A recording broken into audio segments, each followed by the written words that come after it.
आज हम लोग दिल्ली सल्तनत पढ़ेंगे, जो मेडिएवल का सबसे महत्वपूर्ण चैप्टर है। दिल्ली सल्तनत की बात कीजिएगा तो 1206 से लेकर 1526 ईस्वी तक इसका शासनकाल हुआ था। 1206 से लेकर 1526 तक इसका शासनकाल रहा था। अगर बात कीजिएगा इसका स्थापना की तो ये तोमर वंश के शासक अनंग पाल ने किया था। सल्तनत का मतलब होता है साम्राज्य। अब देखिए, दिल्ली सल्तनत, थोड़ी सा एक लाइन में परिभाषा सुनिए। यह तुर्की आक्रमण के पश्चात भारत में दिल्ली सल्तनत की स्थापना हुई, जिसके अंतर्गत कुल 5 राजवंश मिले। पहला गुलाम वंश, जिसका शासनकाल 1206 से 1290 तक माना जाता है। दूसरा खिलजी वंश, जिसका शासनकाल 1290 से 1320 ईस्वी में माना जाता है। तुगलक वंश 1320 से 1413 और सैयद वंश 1414 से 1451 तक माना जाता है। और लोदी वंश को वही 1451 से 1526 ईस्वी तक माना जाता है। देखिए, गुलाम वंश के संस्थापक कुतुबुद्दीन ऐबक था, जबकि राज खिलजी वंश का संस्थापक जलालुद्दीन फिरोज खिलजी था। तुगलक वंश के संस्थापक गयासुद्दीन तुगलक था, वही सैयद वंश के संस्थापक खिज्र था और लोदी वंश के संस्थापक बहलोल लोदी था। हम मान रहे हैं कि आपको सब कुछ आता है, आप भी मानिए कि हमें सब कुछ आता है। चल ठीक है, मानते हैं। तो पहला हमने क्या बताया कि गुलाम वंश का संस्थापक कुतुबुद्दीन ऐबक ने किया था, जिसका शासनकाल 1206 से लेकर 1290 तक। खिलजी वंश का अगर बात किया जाए, खिलजी वंश की बात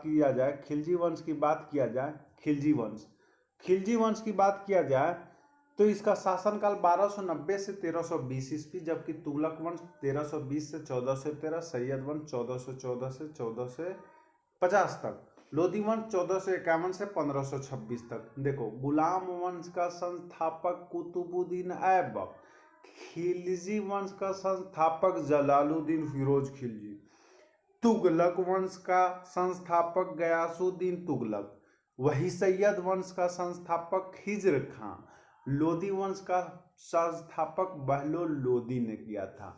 अब आ जाइए हम लोग, सबसे पहले तो गुलाम वंश आया ना, गुलाम वंश, खिलजी वंश, तुगलक वंश, सैयद वंश, लोदी वंश। तो सबसे पहले हम लोग गुलाम वंश पढ़ेंगे। तो गुलाम वंश का संस्थापक कुतुबुद्दीन ऐबक के द्वारा, जिसका शासनकाल 1206 से 1290 ईस्वी तक है। गुलाम वंश भी 3 भाग से बांटा गया, यानी कि 3 श्रेणी में बांट दिया गया।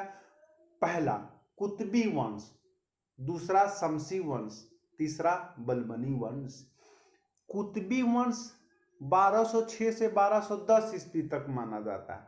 शमसी वंश 1210 से 1265 ईस्वी तक माना गया। बलबनी वंश 1265 से 1290 ईस्वी तक माना गया। अब कुतबी वंश गुलाम वंश को, एक बात याद रखिएगा, गुलाम वंश को दास वंश भी कहा जाता है, मामुलुक वंश भी कहा जाता है। तो हम लोग कुतबी वंश पढ़ते हैं। कुतबी वंश यानी कि हम लोग कुतुबुद्दीन ऐबक के बारे में बात पढ़ते हैं। सबसे पहले गुलाम वंश की बात कीजिएगा तो गुलाम वंश में शासन करने वाला बहुत सा था। सबसे पहले अगर बात कीजिएगा तो सबसे पहले कुतुबुद्दीन ऐबक आए। उनका उत्तराधिकारी उनका आराम शाह आया। आराम शाह के उत्तराधिकारी इल्तुतमिश आया। इल्तुतमिश के उत्तराधिकारी रुकनुद्दीन फिरोज आया। फिरोज के अंतर्गत रजिया सुल्तान आए। रजिया सुल्तान के उत्तराधिकारी बहराम शाह बने। बहराम शाह के अंतर्गत अलाउद्दीन मसूद शाह बने। अब मसूद शाह बने। उसके बाद नसीरुद्दीन मसूद शाह बने और उसके बाद बलबन बने और उसके बाद कैकूबाद बने। कहने का मतलब, रजिया सुल्तान के उत्तराधिकारी बहराम शाह के उत्तराधिकारी अलाउद्दीन मसूद शाह, मसूद शाह के उत्तराधिकारी नासिरुद्दीन मसूद शाह, उसके बाद बलबन और उसके बाद कैकूबाद या क्यूमर्स। कहने का मतलब है कि सबसे पहले हम बात करते हैं इतना सारा जब दिया गया है, कुतुबुद्दीन ऐबक बने गुलाम वंश का संस्थापक, आराम शाह, इल्तुतमिश, रजिया सुल्तान, बहराम शाह, अलाउद्दीन मसूद शाह और रुकुनुद्दीन फिरोजी, ये सारा के सारा बने थे। तो सबसे पहले हम लोग बारी बारी से पढ़ेंगे। सबसे पहले कौन आया? तो कुतुबुद्दीन ऐबक आया। तो अब कुतुबुद्दीन ऐबक के बारे में इधर दिया गया है। कुतुबुद्दीन ऐबक यानी कि गौरी का गुलाम हुआ था, मोहम्मद गौरी का गुलाम हुआ करता था। कुतुबुद्दीन ऐबक मोहम्मद गौरी का गुलाम हुआ करता था। महमूद गजनवी के बाद 12वीं शताब्दी में शिहाबुद्दीन या मुइजुद्दीन मोहम्मद गौरी जब आए थे तो उन्हीं का कुतुबुद्दीन ऐबक गुलाम हुआ करता था। आप समझने की बात है। आप समझिए, कुतुबुद्दीन ऐबक 1 मिनट अब लेक्चर सुनिए। बचपन में माता पिता से बिछड़ गया था, जिसे काजी नामक एक आदमी ने खरीद लिया। काजी ने इसका पालन पोषण अपने बेटे की तरह किया। सुरीली ईश्वर में कुरान के पाठ पढ़ने के कारण कुतुबुद्दीन ऐबक को कुरान खां भी कहा जाता है। ऐबक का शाब्दिक अर्थ होता है चंद्रमा का देवता। काजी के मरने के बाद जब काजी खरीदा था कुतुबुद्दीन ऐबक को, तो जब काजी मर गया तो कुतुबुद्दीन ऐबक का शाब्दिक अर्थ होता है चंद्रमा का देवता। जब काजी मर गया तो उसका पुत्र जो है ऐबक को बेच दिया, माने कुतुबुद्दीन ऐबक को फिर से बेच दिया, जहां से वह गजनी लाया गया और जिसने मोहम्मद गौरी ने खरीदा था। मोहम्मद गौरी जो 1192 में युद्ध हुआ था, तराइन का युद्ध, उसमें काफी अच्छा भूमिका निभाया था। इसीलिए गौरी ने ऐबक को, कुतुबुद्दीन ऐबक को आमिर आखुर और अर्थात अस्तबल का अधिकारी भी बना दिया था। जब मोहम्मद गौरी 1197 से 1205 ईस्वी तक कुतुबुद्दीन ऐबक ने भारत के कई क्षेत्रों को जीता। इसीलिए मोहम्मद गौरी ने कुतुबुद्दीन ऐबक को अपना गुलाम माना था। और मोहम्मद गौरी के अपना पुत्र नहीं था, इसीलिए उसके मृत्यु के पश्चात लाहौर की जनता ने कुतुबुद्दीन ऐबक को शासन करने के लिए आमंत्रित किया। तब जाकर 1206 ईस्वी में कुतुबुद्दीन ऐबक ने अपना राज अभिषेक कराया। और मलिक एवं सिपाह सलार की उपाधि कौन दिया था? तो मोहम्मद गौरी। यानी कि मोहम्मद गौरी ने मलिक एवं सिपाह सलार की उपाधि भी दिया था। चलिए अब आइए, कहने का मतलब है कुतुबुद्दीन ऐबक गौरी का गुलाम हुआ करता था। कुतुबुद्दीन ऐबक बचपन में अपने माता पिता से बिछड़ गया था ये। और कुतुबुद्दीन ऐबक जब बिछड़ गया तो इसको काजी बंदा नामक एक बदवान ने खरीदा था और अपनी सुरीली आवाज में कुरान पढ़ता था, इसीलिए इसको कुरान खां कहा गया। और जब काजी मर गया तब जो काजी का बेटा जो है इसको कुतुबुद्दीन ऐबक को बेच दिया गौरी से, और गौरी अपना फायदा उठाया। 1192 में जो तराइन का युद्ध हुआ था, तो तराइन का युद्ध में काफी अच्छा महत्वपूर्ण भूमिका निभाई थी। इसीलिए जो है अपना मोहम्मद गौरी ने एक अमीर आखुर अर्थात अस्तबल का अधिकारी नियुक्त किया गया था। चूंकि क्यों? मोहम्मद गौरी का बेटा नहीं था, गौरी का बेटा नहीं था। जब गौरी का बेटा नहीं था तो उसकी मृत्यु के पश्चात लाहौर की जनता यानी कि राज अभिषेक भी करवाया था कहाँ, लाहौर में। तो लाहौर की जनता कहा कि आप तो कुतुबुद्दीन ऐबक है महाराज, आप तो शासन करने पे मजबूर हम कर देंगे। गौरी जब मर गए हैं तो आपसे तो अच्छा शासन करने वाला नेता कोई है ही नहीं है, मतलब आपसे सुल्तान बेहतर कोई है ही नहीं है। तो ऐसा ही हुआ, ऐसा ही हुआ। ये राज अभिषेक लाहौर में करवा लिए कुतुबुद्दीन ऐबक, जिसे सुल्तान जब बन गए कुतुबुद्दीन ऐबक, जब कुतुबुद्दीन ऐबक सुल्तान बन गए तो सुल्तान बनने के बाद कुतुबुद्दीन ऐबक ने एक बदायूं को क्षेत्र जीता था। बदायूं बदायूं बदायूं एक क्षेत्र था। तो बदायूं को जब क्षेत्र जीता था तो वहाँ के इल्तुतमिश को वहाँ का गवर्नर बना दिया था। यानी इल्तुतमिश साहब को वहाँ का गवर्नर बना दिया था। यानी कि कुतुबुद्दीन ऐबक बदायूं को क्षेत्र जीत लिया और क्षेत्र जीतने के बाद जो है इल्तुतमिश को वहाँ का गवर्नर बना दिया। उम्मीद करते हैं आपको यकीन है कि आपको समझ में आ रहा होगा। अगला, गौरी का गुलाम 3 गो हुआ करता था। मोहम्मद गौरी का गुलाम कौन कौन हुआ करता था, तो कुतुबुद्दीन ऐबक तो हुआ ही करता था, तथा यालदौज भी हुआ करता था और कुबाचा भी हुआ करता था। यानी गौरी का गुलाम 3 गो, कुतुबुद्दीन ऐबक, यालदौज, कुबाचा। कुबाचा कहने का मतलब है कि यालदौज की पुत्री यानी यल्दौज की जो भी पुत्री हुआ करती थी, कुतुबुद्दीन ऐबक ने इससे साथ शादी कर लिया। यानी कि कुतुबुद्दीन ऐबक और यालदौज दामाद और ससुर लगे। वही बात कीजिएगा तो कुतुबुद्दीन ऐबक के जो भी पुत्री हुई थी उसका विवाह किससे किया, इल्तुतमिश से किया। और इल्तुतमिश को तभी ना, जब दामाद लग ही गया, इल्तुतमिश दामाद लगा, जब इल्तुतमिश कुतुबुद्दीन ऐबक का दामाद लगा तब न बदायूं को क्षेत्र को जीत कर वहां का उसका गवर्नर बना दिया। कहा कि भाई हमर तक गवर्नर बनावे करेंगे। क्यों बनाएंगे भैया, तो ये तो हमार दामाद है, दामाद के नहीं बनाएगा गवर्नर, तक अब पड़ोसिया का बनाएगा हो, नहीं ना। चलिए आगे देखते हैं, समझ गए होंगे। अब सबसे पहले कुतुबुद्दीन ऐबक की बहन की बहन की बात करते हैं।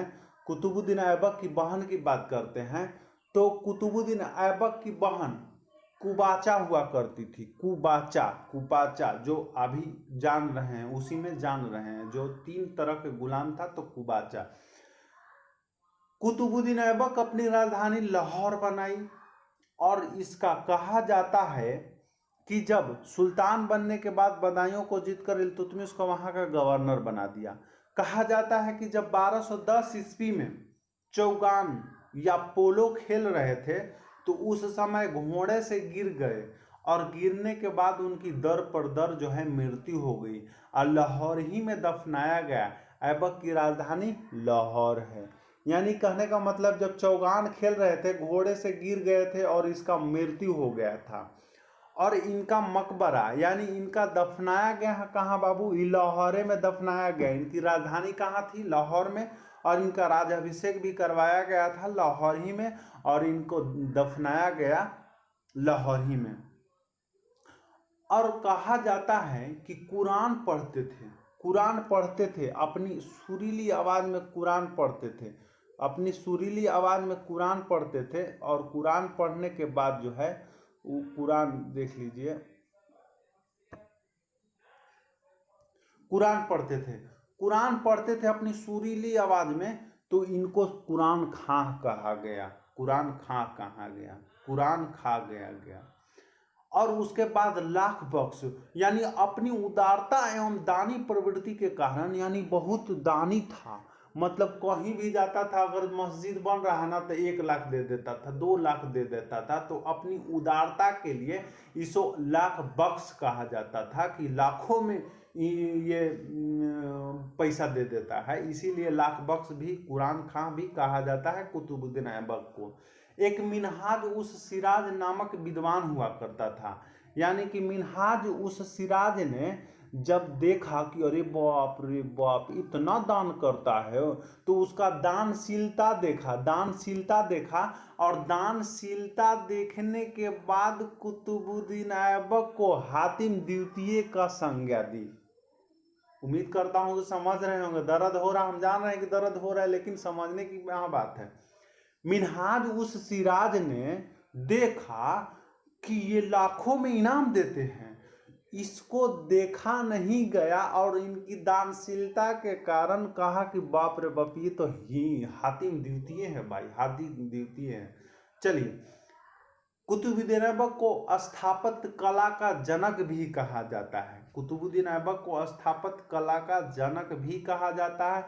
जब 1206 ईस्वी में कुतुबुद्दीन ऐबक ने कुतुब मीनार का निर्माण कार्य कराने का नींव रखा और इसे 4 मंजिला बनाना चाहता था। यानी कुतुबुद्दीन ऐबक कुतुब मीनार को 4 मंजिला बनाना चाहता था, लेकिन 1210 में जब मर गया, इसका नींव जो पूरा करवाया कौन? इसका दामाद इल्तुतमिश ने पूरा करवाया।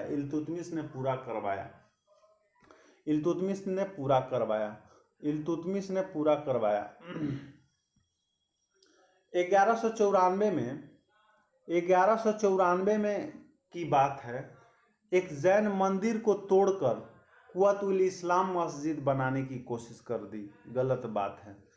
1194 में जब बात कीजिएगा तो जैन मंदिर को तोड़वा दिया और जैन मंदिर को तोड़वाने के बाद कुव्वतुल इस्लाम मस्जिद का निर्माण कराया। वही फिर 2 साल बाद 1196 ईस्वी में एक अजमेर में संस्कृत कॉलेज हुआ करता था और संस्कृत कॉलेज के जगह 2.5 दिन का झोपड़ा निर्माण किया। तो यानी कि कुतुबुद्दीन ऐबक के निर्माण से कुव्वतुल इस्लाम मस्जिद का निर्माण करवाया। हाँ, करवाया। 2.5 दिन का झोपड़ा का निर्माण कुतुबुद्दीन ऐबक ने करवाया। हमें लग रहा है कि 2.5 दिन का झोपड़ा का मतलब होता है मस्जिद का नाम है और उसे 2.5 दिन में ही तैयार करवाया गया होगा, इसीलिए दिया गया है। उम्मीद करते हैं कि आपको समझ में आ गया होगा। यहाँ पे दिया गया, देखिए यहाँ पे गोल घेरे में कि बदायूं को जीता और बदायूं को जीतकर इल्तुतमिश को वहां का गवर्नर नियुक्त कर दिया गया। आगे देखते हैं। आराम शाह आए। आराम शाह 1210 से 1211 ईस्वी में आए, लेकिन इनका कोई खास महत्व नहीं है। ऐबक की एकाएक मृत्यु के बाद वह अपनी उत्तराधिकारी नहीं चुन सका। तब लाहौर के सरदारों ने आराम शाह को शासक बनाया।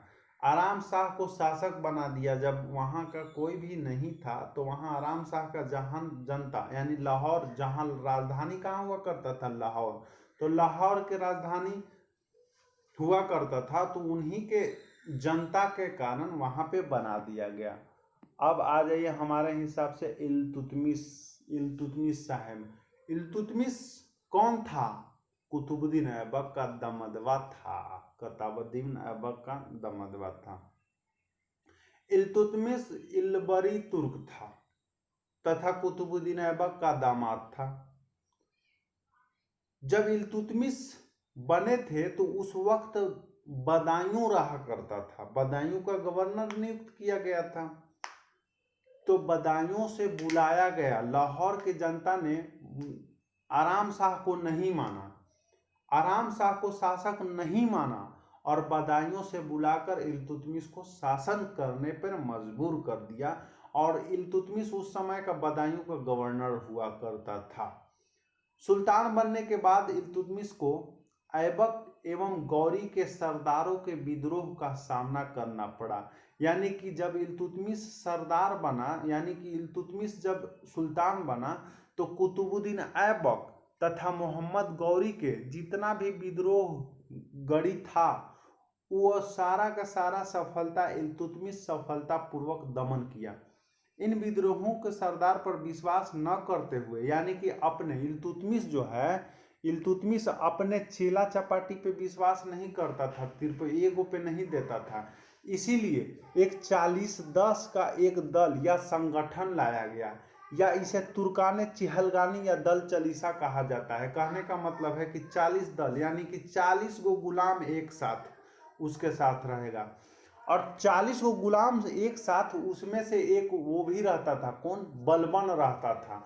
40 दास गुलाम में एक बलबन भी रहा करता था, यानी कि इल्तुतमिश को ये भी कह सकते हैं कि गुलामों का गुलाम था। क्यों क्यों कहा गया? क्योंकि गौरी का गुलाम कौन था? कुतुबुद्दीन ऐबक था, और कुतुबुद्दीन ऐबक का गुलाम इल्तुतमिश था। तो यही कहा कि गौरी जो इल्तुतमिश जो है गुलामों का गुलाम है, गुलामों का गुलाम है। इल्तुतमिश वास्तविक संस्थापक हुआ, यानी कि दिल्ली सल्तनत की वास्तविक संस्थापक हुआ। कौन बताया? आरपी त्रिपाठी के द्वारा बताया गया था। अब देखिए, इल्तुतमिश इल्बरी तुर्क था तथा ऐबक का दामाद था। बदायूं से बुलाकर उन्हें यहाँ पे बुलाया गया और यहाँ सुल्तान बनाया गया। 40-10 प्रथा का संगठन लाया गया, तुर्काने चिहलगानी जिसे बोला गया, दल चलीसा भी बोल सकते हैं। इल्तुतमिश गुलामों का गुलाम हुआ करता था।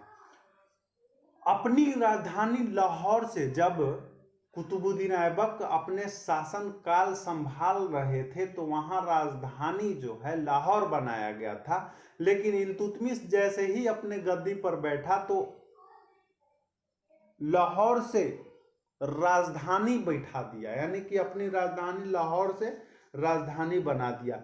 इसीलिए बोला जाता है कि दिल्ली सल्तनत का वास्तविक संस्थापक कौन है? राजधानी दिल्ली बना दिया कौन? तो इल्तुतमिश। तो वास्तविक संस्थापक भी इल्तुतमिश जी थे, इल्तुतमिश जी थे, इल्तुतमिश जी थे।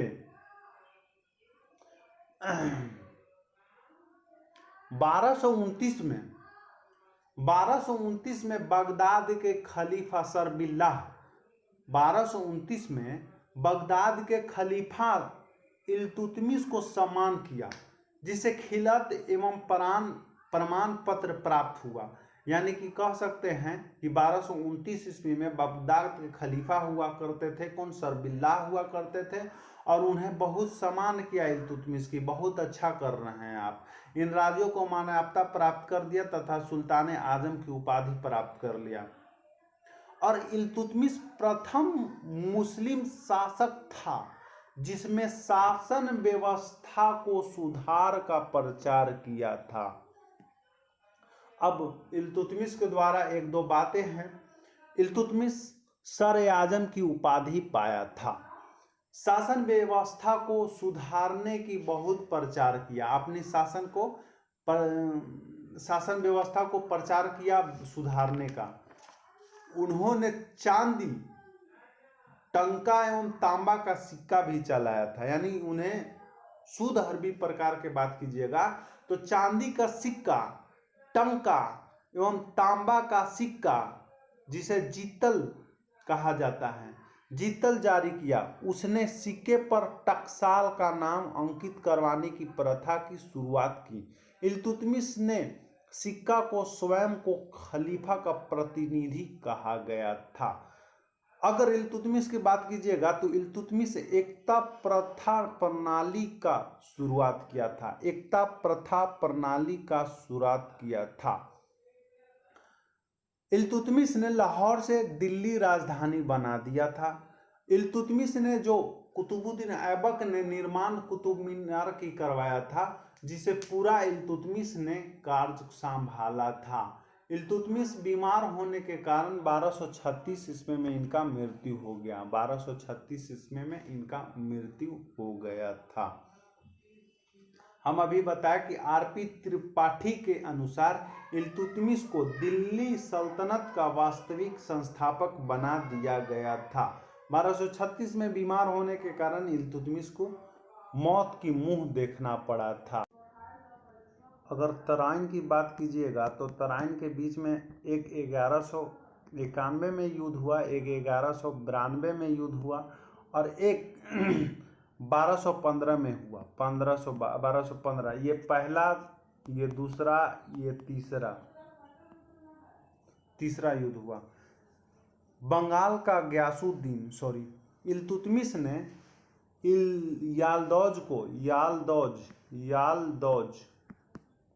इल्तुतमिश ने यालदौज को पराजित कर दिया, त्राइन के मैदान में परास्त कर दिया और बंदी बना लिया और उसकी हत्या कर दिया, जिसे तराइन की युद्ध तृतीय युद्ध कहा जाता है।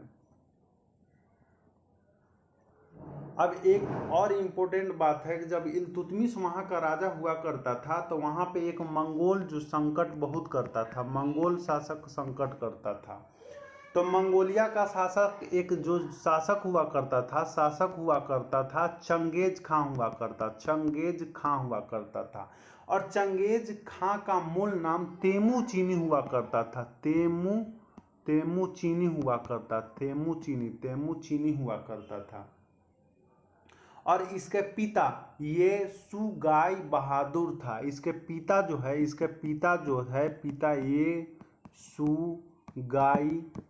ये सुगाई बहादुर हुआ करता था। कहने का मतलब है मंगोल शासक कौन? चंगेज खां का दूसरा नाम यानी मूल नाम क्या है? तेमुचीनी। और तेमुचीनी के पिता का नाम क्या है? येसुगाई बहादुर हुआ करता था। तो वो बड़ी परेशान करता था, यानी कि बहुत परेशान करता था। तो चंगेज खां खुद को ईश्वर का अभिशाप कहा जाता था। ये खुद को जो है कहता था कि हम ईश्वर का अभिशाप है, हम ही ईश्वर हैं। चंगेज खां अपने आप को ईश्वर का अभिशाप कहा जाता था। और मंगोल आक्रमण से बचने के लिए ख्वारिज्म के शासक मंगबरनी को इल्तुतमिश ने भारत में आश्रय नहीं दिया, जिससे खुश होकर चंगेज खां भारत पर आक्रमण कर दिया था। अगर बात कीजिएगा 1236 ईस्वी में विवाह होने के कारण ये मर गया। कौन? इल्तुतमिश मर गया। अपने योग बेटा यानी रजिया सुल्तान को बनाना चाहता था, लेकिन उसका एक अयोग्य पुत्र हुआ करता था रुकनुद्दीन फिरोज हुआ करता था, लेकिन इनका खास महत्व नहीं है। रुकनुद्दीन फिरोज 1236 ईस्वी में बना, लेकिन अपनी जो इच्छा थी इल्तुतमिश को तो रजिया बेगम को बनाना चाहता था, लेकिन नहीं बनी।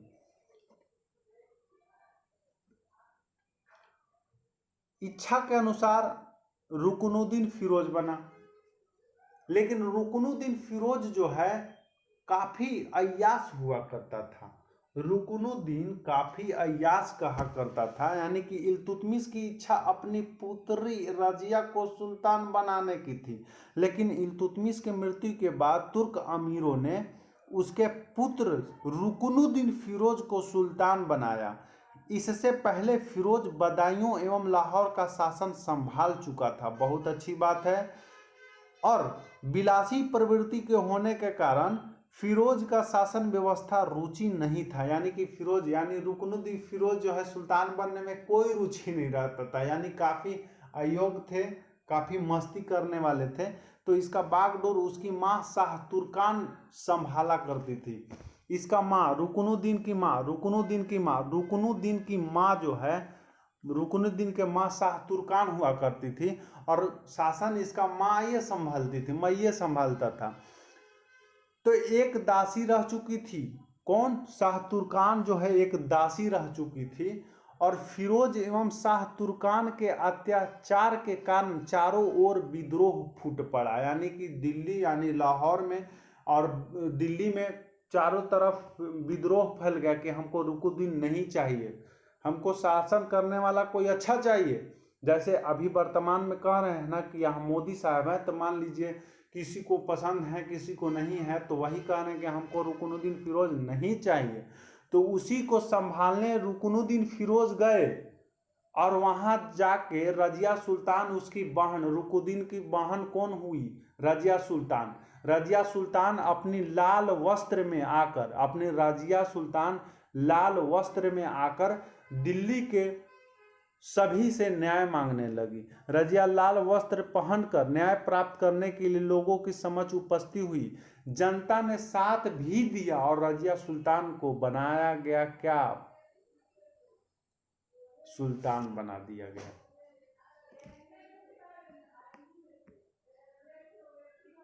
रजिया सुल्तान को सुल्तान बना दिया गया। तो रजिया सुल्तान को 1236 से 1240 रजिया जनता की हस्तक्षेप से शासिका बनी। रजिया सुल्तान पहली मुस्लिम महिला थी जिसने शासन की बागडोर संभाली, यानी कि पहली महिला थी रजिया सुल्तान जिसने शासन को बागडोर संभाली। रजिया ने पर्दा को त्याग दिया और पुरुष की भांति, यानी कि पुरुष जैसा कोट पहनकर, कुला पहनकर, टोपी पहनकर जनता के समक्ष आने लगी।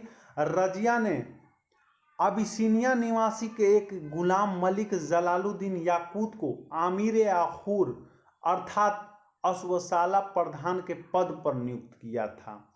आमीर आखूर जिसे जलालुद्दीन याकूत को बनाया।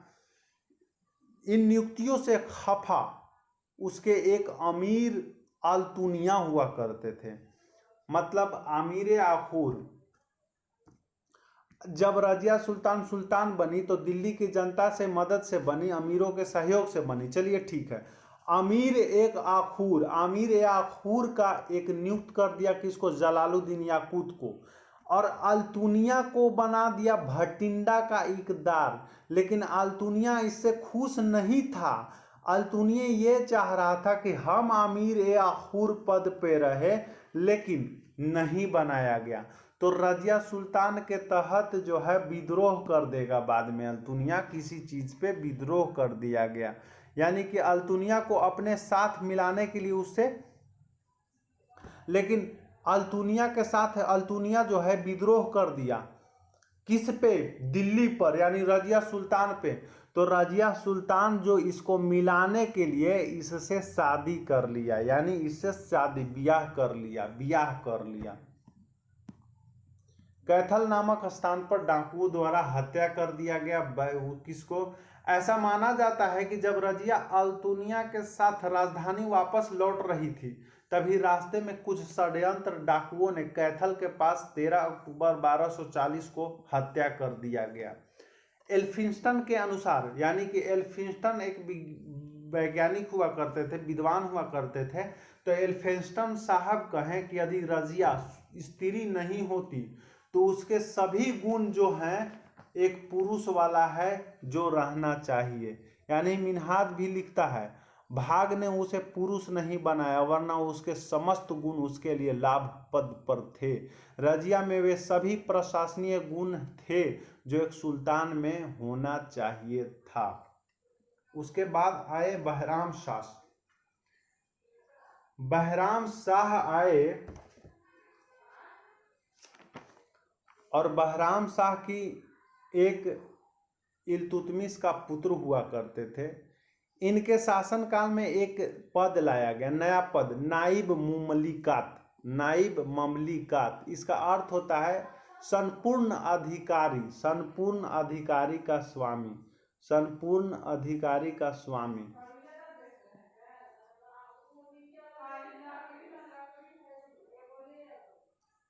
इसके बाद जो आए, कौन आए थे बाबू? अलाउद्दीन मसूद शाह। अलाउद्दीन मसूद शाह 1242 से 46 के बीच में अंतर्गत आए, जिसे तुर्कानी चिहलगानी का जो सदस्य भी बलबन के साथ हुआ करते थे। अलाउद्दीन मसूद शाह तुर्काने चिहलगानी से सदस्य हुआ करते थे।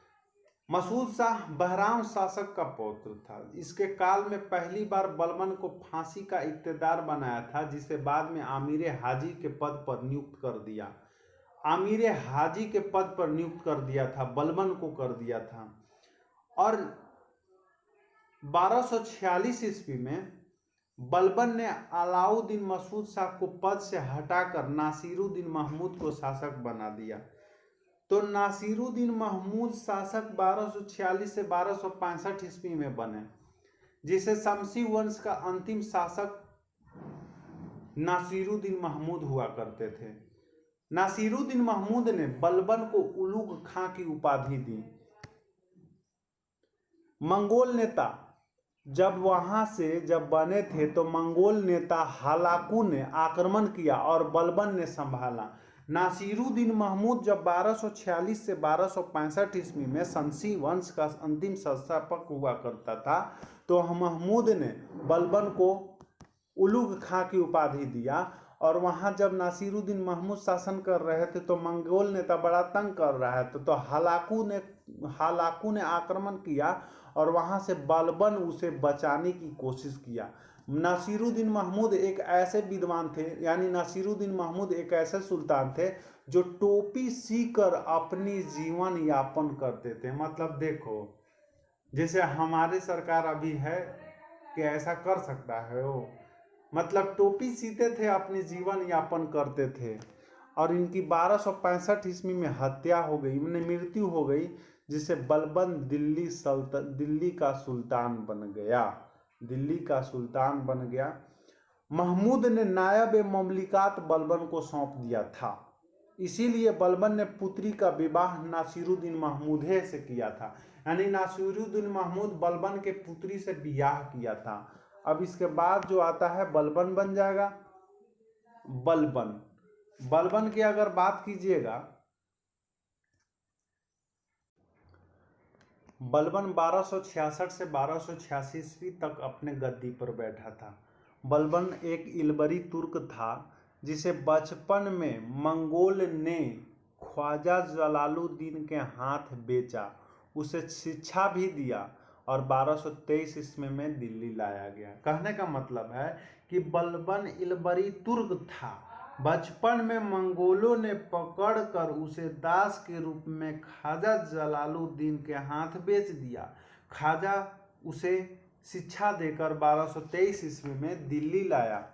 बलबन अपनी योग्यता और दूरदर्शिता का कारण उन्नति करता रहा और कालांतर में इल्तुतमिश को चालीसा दल का सदस्य बना हुआ था।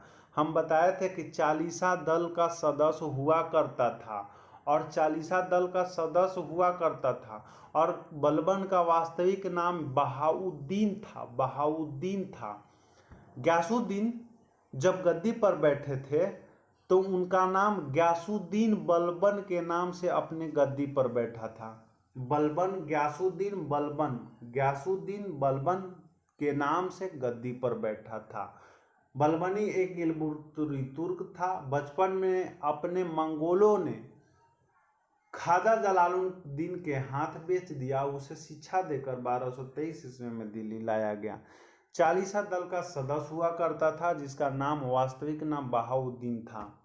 इनका एक कथन हुआ करता था, निम्न व्यक्ति को जब मैं देखता हूं तो मैं क्रोधित हो जाता हूं और क्रोधित होकर मुझे लगता है कि उसे स्वयं को तलवार पर जाता है, मेरा हाथ तलवार पर चल जाता है। कहने का मतलब है कि बलबन का प्रसिद्ध कथन ये था, जब भी मैं किसी निम्न कुल के व्यक्ति को देखता हूं तो अत्यधिक क्रोध होकर मेरा हाथ स्वयं तलवार पर चल जाता है। बाप रे बाप, बहुत खतरनाक था। बलबन लौह एवं रक्त की नीति अपनाई। बलबन लौह और रक्त की नीति अपनाई और चालीसा दल का समाप्त कर दिया। और चालीसा दल जो इल्तुतमिश ने शुरू किया था, तो देखो क्यों समाप्त कर दिया था। देखिए, इल्तुतमिश के समय चालीसा दल लाया गया तो उसी समय में कहीं ना कहीं 40 गुलाम में से बलबन रहता था। तो बलबन सोचा कि जब हम किसी आदमी ने बोल दिया कि आप भी चालीसा दल को देख ही रहे हैं, मतलब निम्न घड़ी देख ही रहे हैं, तो कहा कि जब हम भी चालीसा दल के साथ रहते थे, हम जब तक कि चालीसा दल हमारे शासन काल रहेगा, कोई ना कोई हमरा बोल देगा कि तू भी तो चालीसा दल के आप भी रहते थे कभी, इसीलिए हम चालीसा दल को समाप्त कर देते हैं। ना रहेगा बांस और ना रहेगी बांसुरी। अब आगे देखिए, बलबन एक रोज नया नवरोज त्योहार मनाया था, यानी कि नया एगो रोज त्योहार मनाता, तो रोजे एगो त्योहारे मनाया करता था, रोजे एक त्योहार मनाया करता था। सिजदा, बलबन ने सिजदा यानी दंडवत एवं पैबोस का मतलब पैर चूमना प्रथा को अपनाई थी। बलबन हमने बताया अभी कि बलबन ने सिजदा और पायबोस मनाने की परंपरा शुरुआत की थी। बलबन दीवाने अर्ज विभाग की स्थापना किया, जिसका प्रधान इमादुल मुल्क था। बलबन ने एक विभाग की स्थापना की है जिसे दीवाने अर्ज कहा गया। और दीवाने अर्ज जब कहा गया तो दीवाने अर्ज के प्रधान किसे बनाया? इमादुल मुल्क को बनाया। बलबन के एक फारसी के प्रसिद्ध कवि हुआ करते थे जो बलबन के दरबार में रहते थे, अमीर खुसरो साहब और अमीर हसन साहब। यानी कि बलबन के दरबार में अमीर खुसरो रहता था और अमीर हसन रहते थे। ये फारसी के प्रसिद्ध विद्वान हुआ करते थे। बलबन गुप्तचर विभाग की भी स्थापना किया था। बलबन गुप्तचर विभाग की स्थापना किया गया था। बलबन का पुत्र मंगोल से मोहम्मद भिड़ गया। बलबन का पुत्र मोहम्मद हुआ करता था। तो बलबन का पुत्र मंगोल से आक्रमण कर दिया, यानी भिड़ गया। इसी कारण मोहम्मद की मृत्यु हो गई। तो बलबन को ये सदमा नहीं देख सका कि हमारे बेटे को मृत्यु हो गई है। बलबन अपने बेटे की मृत्यु के बाद सदमा नहीं सह सका, इसीलिए उसको भी मर गया। तो बलबन सैयद के कट्टर, बात कीजिएगा तो बलबन सैयद के कट्टर था और उलेमाओं का सम्मान करता था। यानी कि बलबन सैयद के एक जाति हुआ करता था, उसका कट्टर विरोध था, सैयद वंश जिसे कहते हैं, और उलेमाओं का सम्मान देता है। एक बलबन का दूसरा पुत्र बुगरा खां आया। बुगरा खां को बनाया, दिल्ली का षड्यंत्र देखकर सुल्तान नहीं बना, तब उत्तराधिकारी कैकूबाद बना। कहने का मतलब है कि बलबन का पुत्र था बुगरा खां। तब बुगरा खां देखा क्या कि अरे बाप रे बाप, दिल्ली सल्तनत में खाली युद्ध होता है, खाली मारे धार होता है। और मार धार ऐसे होता है, कैसे मार धार ऐसे होता है कि साला 2 महीना 2 साल पते नहीं। हमको जीना है रे बाप, हमको जीना है, हम मरने के लिए तैयार नहीं रहेंगे। इसीलिए मृत्यु के कुछ समय पहले बलबन ने अपने दूसरे पुत्र बुगरा खां को उत्तराधिकारी बनने के लिए बुलाया, लेकिन बुगरा खां दिल्ली के षड्यंत्र पूर्ण माहौल में नहीं रहना चाहता था।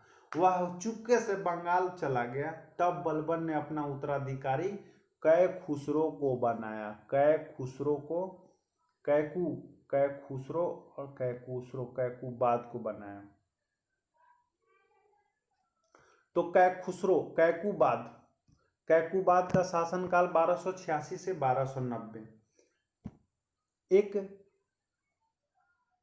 फखरुद्दीन हुआ करते थे। कैकूबाद के संदर्भ में एक फखरुद्दीन हुआ करते थे, फखरुआ हुआ करते थे। फखरुद्दीन मोहम्मद ने कूटनीति के हिसार कैखुसरो को मुल्तान का गवर्नर बना दिया। कैखुसरो साहब को मुल्तान का गवर्नर बना दिया गया और कैकूबाद को सुल्तान बना दिया। लेकिन गैर तुर्क माने गैर मतलब तुर्क जो नहीं था, सरदार एक जलालुद्दीन फिरोज को सेनापति बना दिया। यही बाद में खिलजी वंश का संस्थापक करेगा। तो गैर तुर्क सरदार जलालुद्दीन फिरोज खिलजी साहब सेनापति के पद पर आ गया, लेकिन इसको मारने का षड्यंत्र रचाने लगा। जैसे ही इसको लकवा मार दिया तो ये मर गया और सिंधु नदी में फेंकवा दिया गया। तो उसका एक जो कैकूबाद का 3 वर्षीय एक बेटा हुआ करता था, शमसुद्दीन क्यूमर्स को सुल्तान बना दिया गया। शमसुद्दीन को सुल्तान बना दिया गया। और शमसुद्दीन को सुल्तान जब बना दिया गया, 3 वर्षीय शमसुद्दीन क्यूमर्स को सुल्तान बना दिया गया, फिर जाके इसको भी जलालुद्दीन संरक्षण दिया, मतलब कुछ दिन तक रखा जलालुद्दीन। फिर कैकुबाद को और फिरोज खिलजी ने यमुना नदी में फेंकवा दिया, यमुना नदी में फेंका दिया। साथ में क्यूमर्स की भी हत्या करवा दिया और 1290 ईस्वी में इनका शासन काम खत्म हो गया। और जलालुद्दीन फिरोज खिलजी, यहीं से जलालुद्दीन फिरोज खिलजी, जिसे कैकुबाद और क्यूमर्स की हत्या करके खिलजी वंश की संस्थापक किया। और खिलजी वंश का संस्थापक के रूप में बात कीजिएगा और खिलजी वंश के संस्थापक जलालुद्दीन फिरोज खिलजी को शासनकाल को मिलता है। कहने का मतलब यह है कि जब सुल्तान बना, कहने का मतलब है कि कैखुसरो को मुल्तान का गवर्नर बना दिया, कैकुबाद को सुल्तान बना दिया, लेकिन जो तुर्क नहीं था, गैर तुर्क था, उसी को जलालुद्दीन को सेनापति बना दिया, यानी जलालुद्दीन फिरोज खिलजी को सेनापति बना दिया। और जिसे ही मारने की प्लान बना रहे थे कैकुबाद को, तो कैकुबाद को जब मारने के प्लान कर रहे थे तो लकवा मार दिया, इसको मारना नहीं पड़ा और जाकर यमुना नदी में फेंक दिया। और कैकुबाद का एक बेटा हुआ करता था 3 वर्षीय शमसुद्दीन क्यूमर्स, इसको भी सुल्तान बना दिया गया और जलालुद्दीन संरक्षण भी दिया और बाद में जो है इसकी मृत्यु का संरक्षण देखना पड़ा। इस तरह से आपका सल्तनत, दिल्ली सल्तनत खत्म हो गया। आपको रिवीजन हम